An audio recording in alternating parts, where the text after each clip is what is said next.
Why did England in 1666 punish someone by forcing them to wear a barrel-like clothing in public? Reports tie it to repeated drinking, and some accounts aim it at promiscuous women, while neighbors follow, laugh, and throw things. Today, I'll show you 20 most horrific female torture devices of the Inquisition. Let's start with number 20. Shrew's fiddle. 2 holes, 1 lock, and a crowd that never lets you look away. A private fight between women turns into a moving sign of shame for everyone to read. The shrew's fiddle looks almost playful at first, a wooden board shaped like a rough violin. Yet the joke ends the moment the lock clicks shut. 1 larger hole traps the neck, 2 smaller holes trap the wrists, and the whole thing rides on the shoulders like a heavy frame you cannot set down. Hands stay forced forward, which means eating, wiping tears, or covering your face all require someone else to help, and that dependence becomes part of the punishment. Town records and later illustrations place these neck violins in parts of Germany and Austria from the late Middle Ages into the early modern period. Women labeled quarrelsome, gossipy, or unruly end up marching through streets in these portable stocks, sometimes with a small bell attached so people hear them coming. Some versions lock 2 women face to face, turning every step into a forced confrontation until they make peace.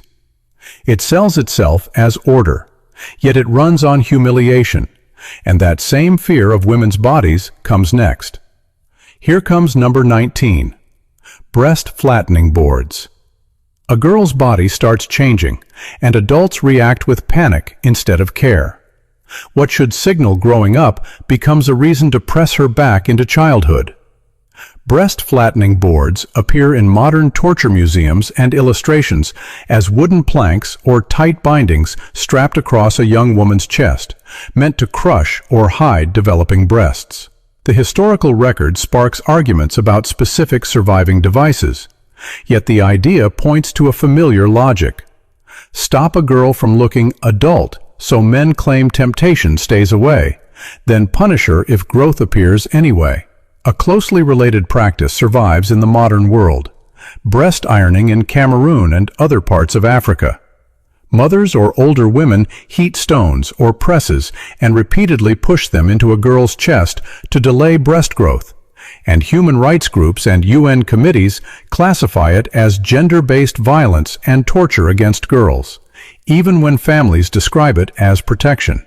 When flattening boards appear in European collections, they read like a visual summary of that same fear.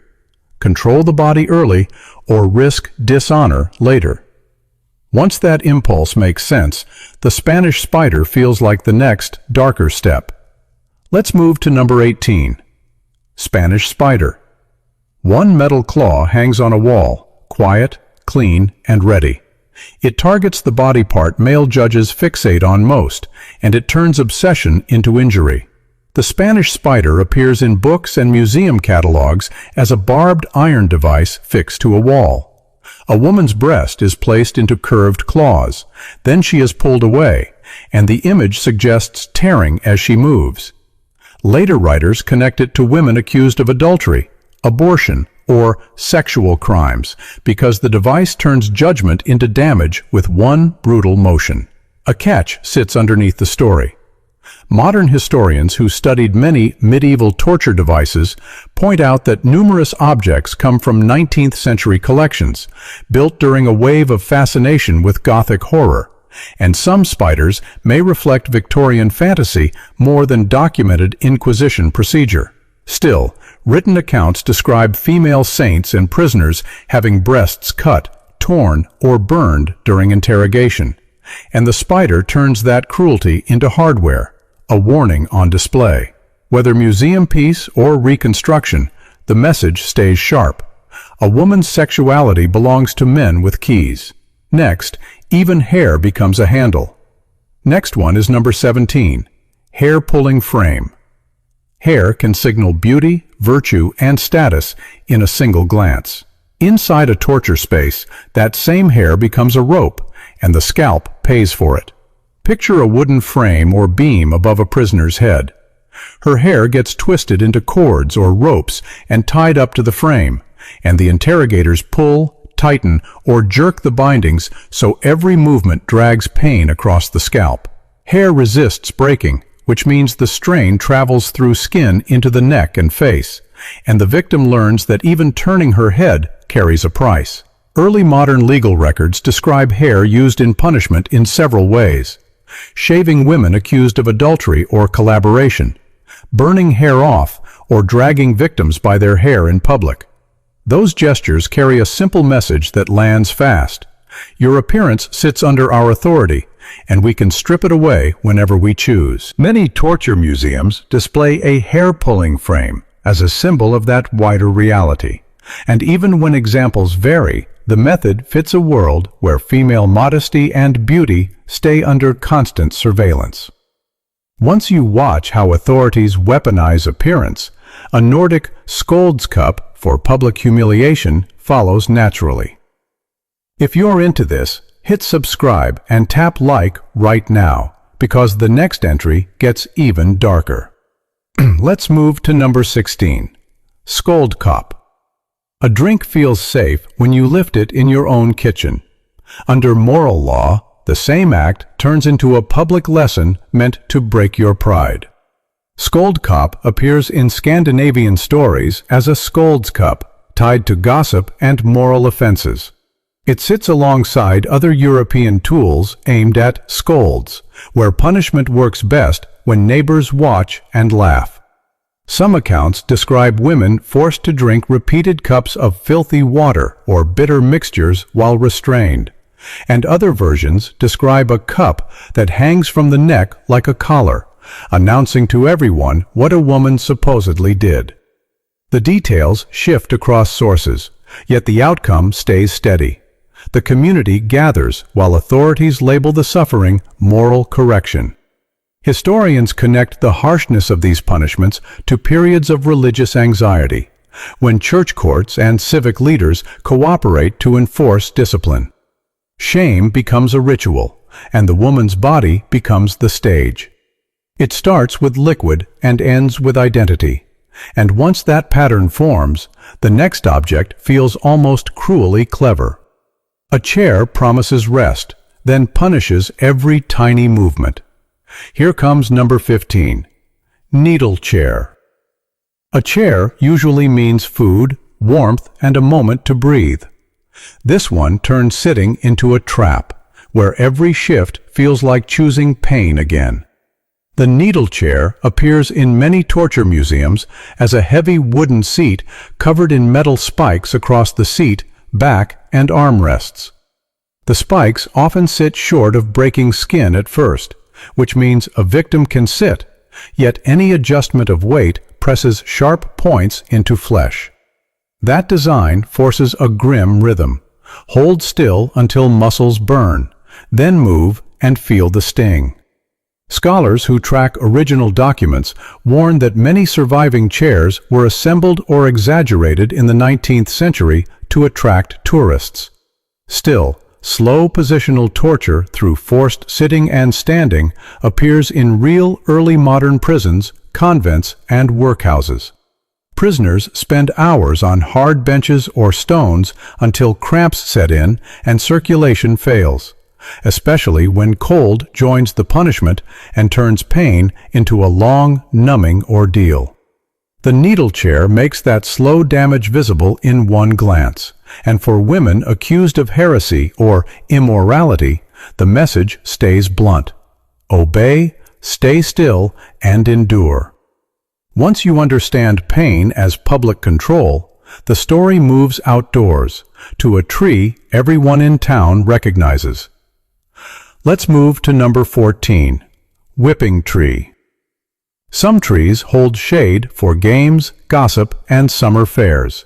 Others stand like a warning sign, because everyone knows what happens at that trunk. A whipping tree functions less like a crafted device and more like a fixed outdoor stage. In many European towns, authorities choose one tree near the square or church as the place where floggings take place.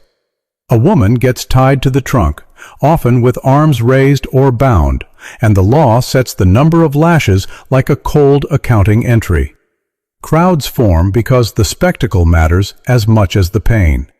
Trials for offenses such as adultery, petty theft, or repeated night walking sometimes end in whipping rather than execution. On paper, that can read like mercy.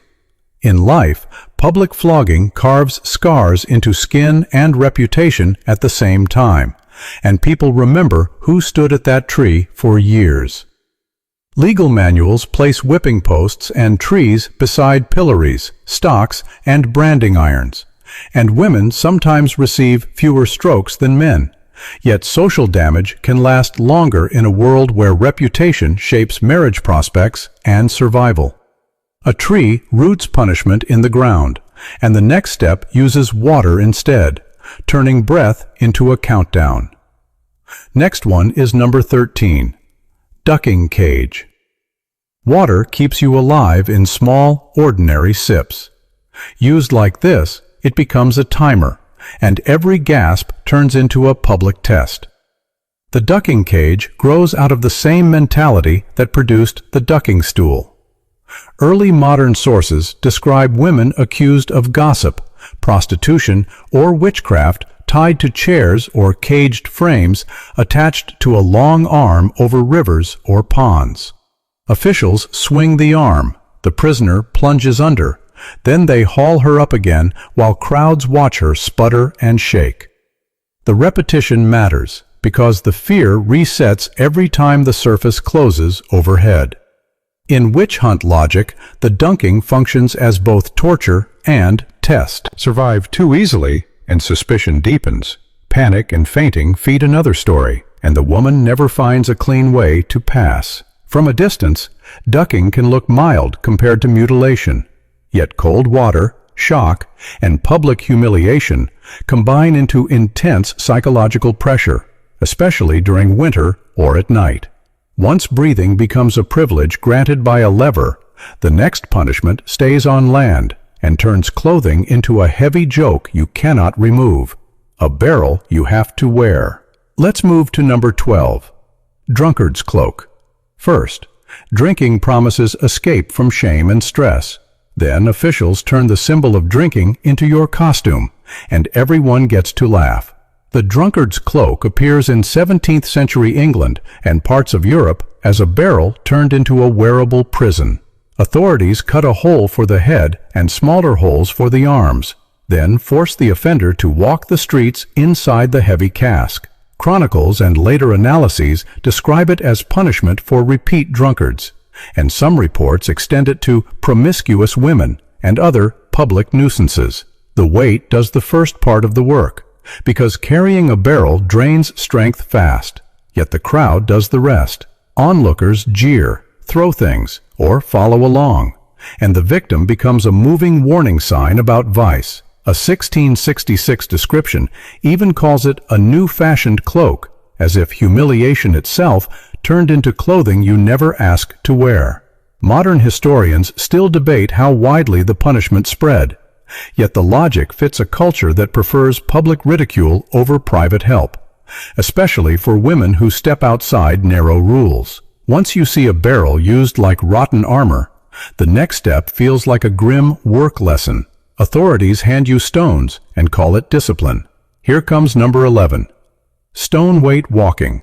Every step through a village usually builds a life, market to home to church.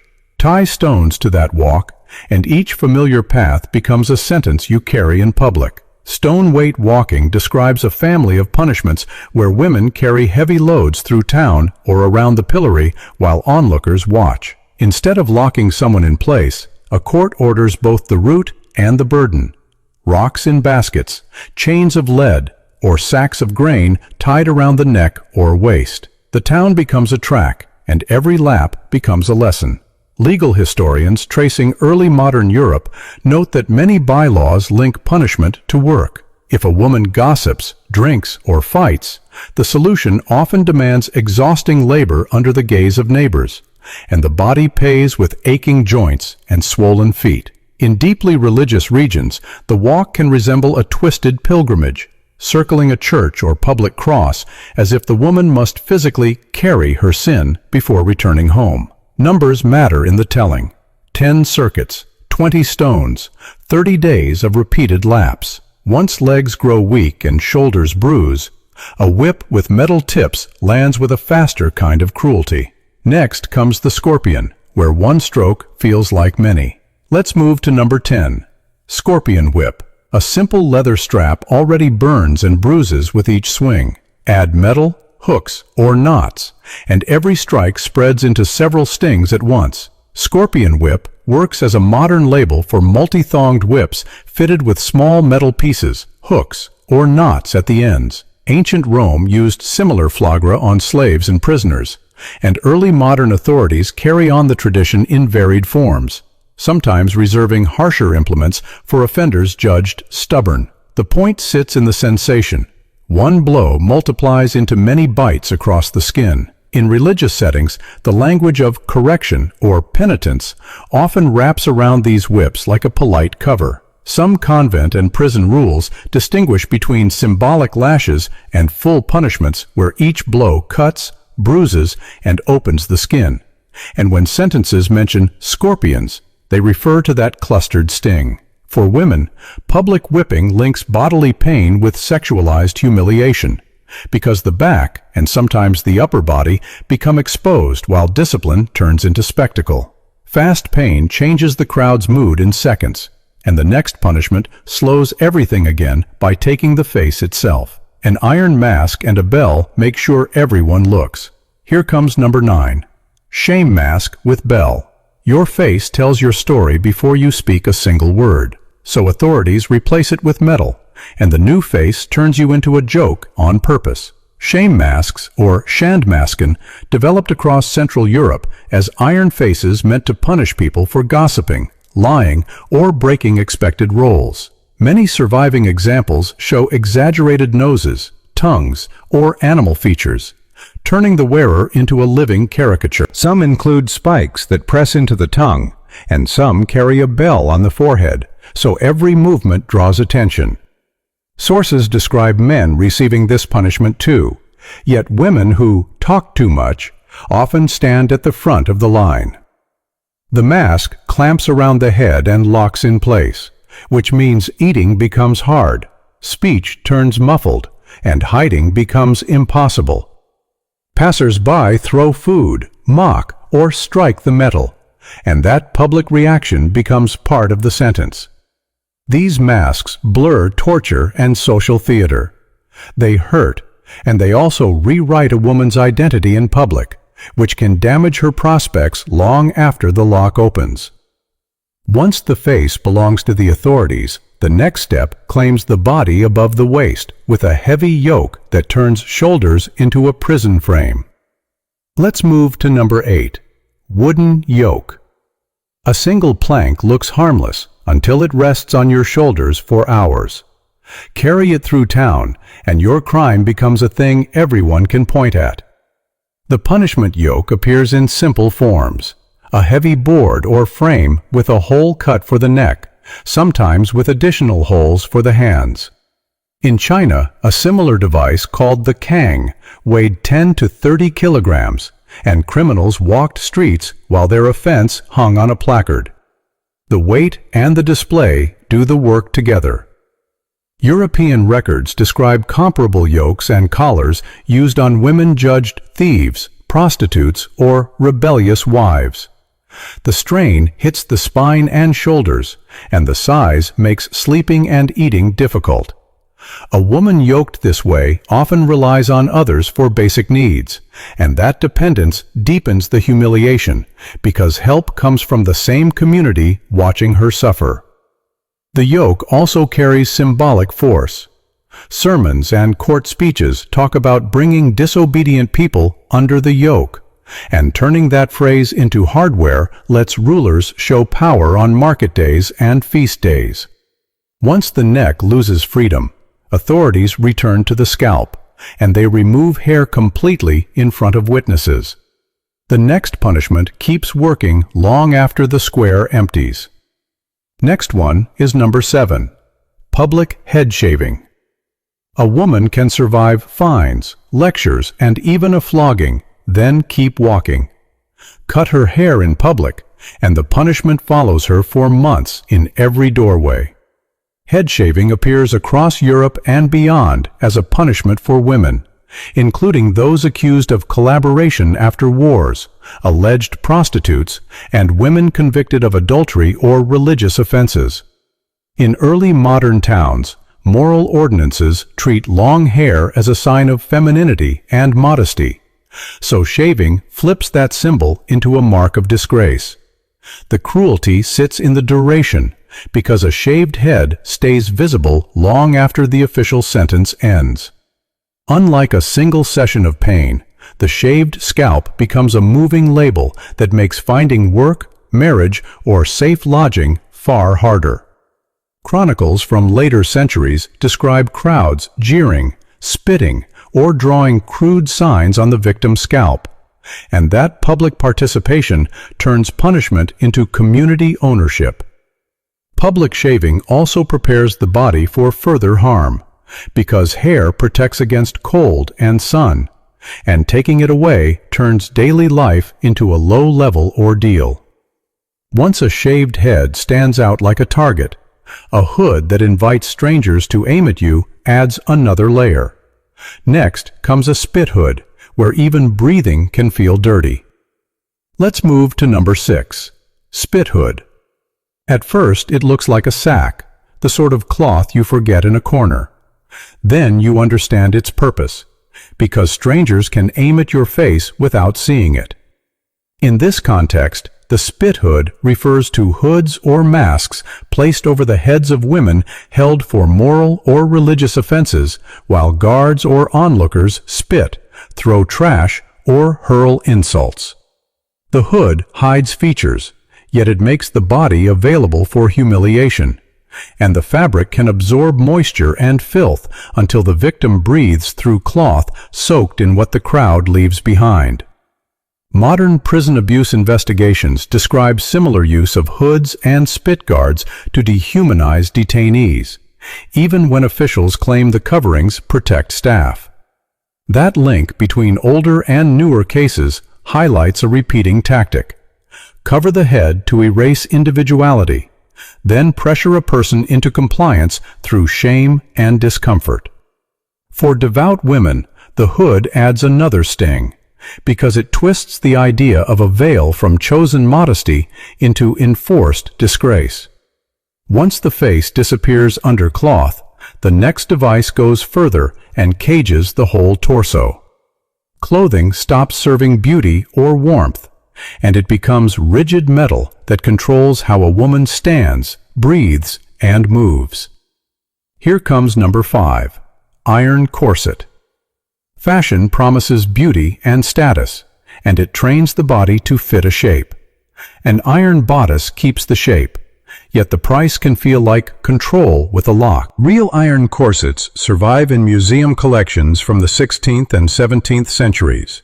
They resemble nightmare armor for the upper body, rigid metal shells shaped like female stays, with holes for lacing or locking.